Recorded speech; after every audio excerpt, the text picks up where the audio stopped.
उषा ने सहज भाव से उत्तर दिया, मेरे बेटे में कोई गुण नहीं है।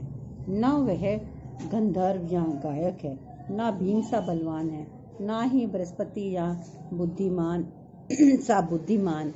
वह तो बहुत सीधा साधा है। पास ही एक वृद्धा बैठी इन चारों की बातें सुन रही थी। उसके बाद जब चारों स्त्रियां घड़े सिर पर रखकर लौटने लगी तो वह भी उनके पीछे पीछे चलने लगी।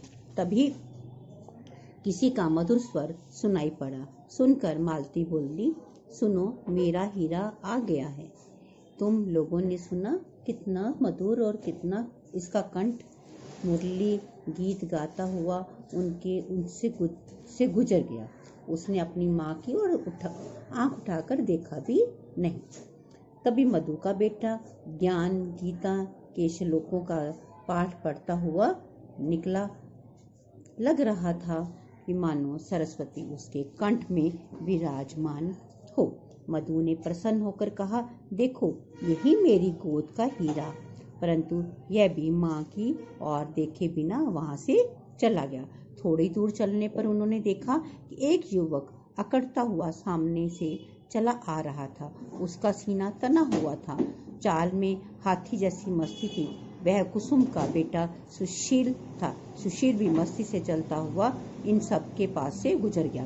वे सब कुछ और आगे बढ़े तो उन्होंने एक अन्य नवयुवक को आते हुए देखा। उसने दूर से स्त्रियों को सिर पर घड़ा उठाए देखा। दौड़कर उसके पास आया। उसने उषा के सिर से पड़ा घड़ा उतारते हुए कहा, माँ, तुम ये क्यों काम करते हो? ये मेरे काम है। तुम चलो, घड़ा मैं ले जाऊंगा। वह उषा का बेटा सलील था। बाकी तीनों स्त्रियां आश्चर्य से उषा और सलील को देखते हुए आगे गई। मालती ने के पीछे पीछे आ रही वृद्धा से पूछा, माँ जी, आपने हम चारों के बेटों के बारे में सुना और उन्हें देख भी लिया।